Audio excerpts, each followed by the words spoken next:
안녕하세요. 학부모님 왓쌤입니다. 반갑습니다. 학원을 다니고 있거나 또 과외를 받고 있는 학생들, 또 인강을 듣고 있는 학생들, 또 혼자서 열심히 공부하고 있는 학생들의 수학 문제집을 지금 당장 한번 살펴보세요. 그 속에 이 표시가 유독 많이 있다면 이 영상을 꼭 끝까지 들어보세요. 왓쌤TV 영상이 한 일주일 넘게 못 찍었죠. 그 이유가요. 목요일하고 금요일날 저희 학교 아이들 쪽지 시험을 좀 봤어요. 보면서 아이들 채점도 매야 했고 또 아이들 성적 분석하다 보니까 원격 수업에 대한 분석 그리고 성적 차이에 대한 급격한 반성 그리고 집에 있는 6학년짜리 저희 아이의 실력 분석 뭐 여러 가지들에 대한 것 때문에 제가 힘이 빠져가지고 조금 어려움으로 인해서 영상을 못 올렸어요. 그래서 어려웠었는데 이제 또 힘을 내가지고 더 열심히 할 테니까 많은 격려 부탁드립니다. 앞서 말씀드렸던 것처럼 그 목요일하고 금요일날 시험을 봤었는데요. 저는 4개 반을 맡고 있고 30명씩 그러니까 3, 4, 12에다가 2장씩 총 210장을 제가 채점을 맸어요. 매다 보니까 아이들이 식도 잘 쓰고 또 답도 잘 쓰고 그런 아이들도 있는가 반면에 있기도 하지만 또 어떤 학생들은 또 답도 안 쓰고 또 딸랑 쓰는 아이들도 있고 그러다 보니까 제가 조금만 더 열심히 가르칠 걸 하는 그런 반성도 했었고 또 꼼꼼하게 가르쳐야겠다는 생각이 들었었습니다. 그러다 보니까 어느 부분이 약한지 그런 부분들도 분석했었고 학부모님들과 어떻게 상담해야 될지 그런 부분을 체크하다 보니까 시간이 좀 많이 걸렸던 것 같아요. 그래서 다음번에는 학부모님들과 어떻게 상담할 그런 부분들도 말씀드리도록 하겠습니다. 이제는 제가 오늘 주제에 맞는 별표에 대해서 말씀드릴게요. 저희 아이가 얼마 전까지 저한테 배우다 한 3달 전에 수학학원을 다니기 시작했어요. 그런데 갑자기 저에게 배운다고 해서 제가 속으로는 기뻤다가 다시 이제 또 고통의 길로 들어섰나 보다 라고 생각하고 저희 아이를 다시 가르침의 길로 들어갔습니다. 그런데 화를 내야 되는 부분이 있고 또 속이 터짐이 있고 그런 부분이 있는데 막내라서 그런지 사실은 너무 귀엽기도 하고 그래요. 그런데 가르치는 스타일이 옆에서 아이가 끝까지 할 때까지 보고 있는 스타일이라서 아무것도 할 수가 없어요. 왜냐하면 애가 식을 끝까지 답을 낼 때까지 보고 있기 때문에 만약에 수학 공부를 2시간 한다. 그럼 2시간 할 때까지 매 눈으로 애가 식을 쓰는 걸 보는 스타일이에요. 그래서 아무것도 할 수가 없어요. 밥도 안 차리고 아무것도 안 해요. 그런데 애가 갑자기 어느 날 한 3일 전부터 공부를 했는데 어제부터 갑자기 어머니에게 숙제를 내주면 제가 그냥 숙제처럼 하겠다라고 해서 속으로 사실은 편했어요. 그래서 그래 그럼 숙제를 내줄 테니까 숙제를 해가지고 와라 하고 저는 이제 좀 애들 채점도 하고 이렇게 하려고 했는데 웬걸 해가지고 왔는데 제가 깜짝 놀랐어요. 이렇게 해가지고 왔더라고요. 이게 뭔지 아세요? 별표예요. 별표. 별표를 다 하고 아무것도 안 써가지고 왔어요.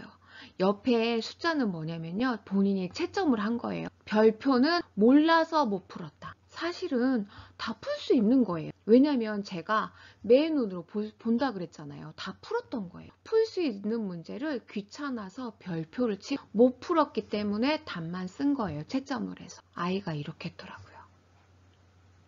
할 말이 없었어요. 제가. 정말. 그래서 제가 학원은 그러면 어떻게 했을까 그래서 학원 문제집을 가져오라 그랬어요. 제가 수학 선생님인데 여태까지 3달 동안 학원 문제집을 안 봤어요. 정말 나쁜 엄마 같아요. 그래요. 학원 문제집을 한번 가져와 봤어요. 근데 학원 문제집도 이렇게 해 풀었더라고요. 다 별표를 썼더라고요. 그래서 제가 너무 놀랐어요. 그래서 학원 문제집도 별표가 절반이더라고요. 그래서 제가 다음날 저희 학교 아이들에게 물어봤습니다. 얘들아, 우리 수학학원 숙제하다가 언제 별표를 해? 라고 물어봤어요. 그랬더니 계산이 오래 걸릴 것 같은 문제요. 또 풀이 과정이 복잡할 것 같아 중간중간에 별표시를 해요. 라고 말하더라고요. 자, 이제 우리 문제집 속에 별표의 의미를 알았으니까요. 그러니까 한번 일주일 있다가 문제집에 별표가 많았을 때 학원이나 학교에 한번 상담 전화 예약을 하고 일주일 있던 전화를 해보죠.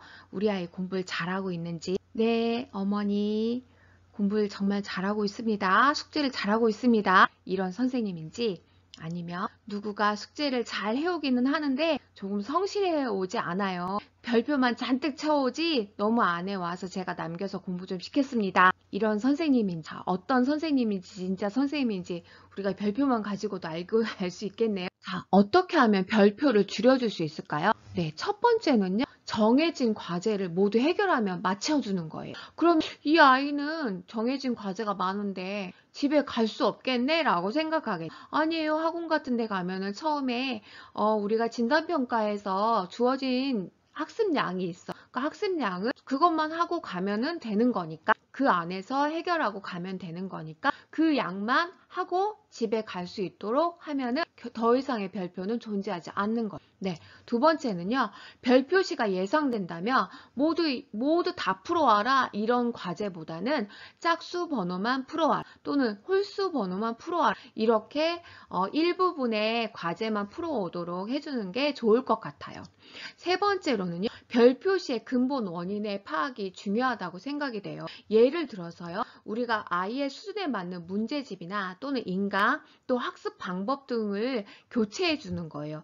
예를 들어서 이 학생 전체적으로 1대 30으로 하는 학습 방법이 힘들다고 한다면 뭐 과외 학습으로 바꾼다거나 아니면 인강으로 바꿔준다거나 그러니까 학생한테 맞지 않는 학습 방법을 하고 있는데 계속해서 그걸 강요하고 있다면 어렵다는 거죠. 그러니까 학생하고 다시 한번 상담을 해서 학생의 학습 방법을 바꿔준다거나 아니면 학생이 지금 풀고 있는 예를 들어서 드릴 학습지를 하고 있다. 그런데 이 학생은 그게 안 맞는데 계속 그걸 하고 있는데 질려가지고 별표를 계속 하고 있는 것일 수도 있어요. 그러니까 어떤 도전적인 학습 문제집을 줘야 된다거나 아니면 이 학생은 계속해서 계산 문제집을 해야 되고 하고 싶은데 우리가 뭔가 더 어려운 문제집을 줬다거나 그러니까 문제집의 종류를 바꿔줘야 되는 시기가 됐는데 계속해서 그 전에 문제집을 줘가지고 이 학생이 별표를 하고 있을 수도 있다라는 걸 말씀드리고 싶습니다.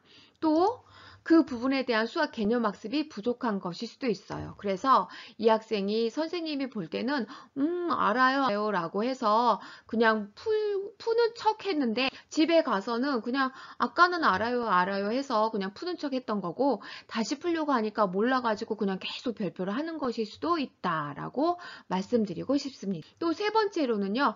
계획이나 학습 시간이 부족한 것은 아닐까. 아까 말씀드린 것처럼 뭐 지금 하려고 하다 보니까 그냥 귀찮은 거예요. 아니면 시간이 부족한 거고. 그러니까 제 딸한테 첫째 딸한테 물어보니까 아까는 풀 수 있는 시간이 많았는데 막상 풀려고 하니까 시간이 부족한 거예요. 그러니까 그냥 시간이 부족하니까 그냥 별표를 치는 거예요. 숙제할 시간이 부족하니까.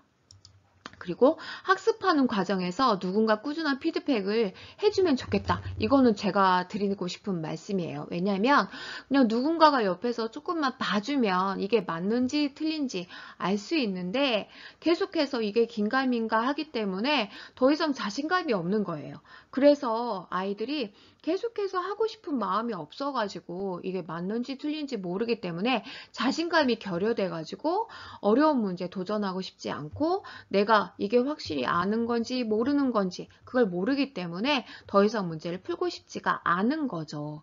그래서 이 별표가 더 계속해서 늘어난다라고 생각이 들어요. 그래서 아이들 입장에서는 더 이상 도전하고 싶지 않는 것 그리고 귀찮은 존재 그런 부분에다가 별표를 치고 있다는 생각이 듭니다. 어떠셨어요? 오늘 우리 아이들의 문제집 속의 별이 어떤 의미인지 이해하셨어요? 하지만 우리 아이들 마음속의 별은 분명히 도전과 열정의 별일 거예요. 우리 아이들의 마음속의 별 분명히 크고 멋지게 빛날 겁니다. 지금까지 왓쌤이었습니다.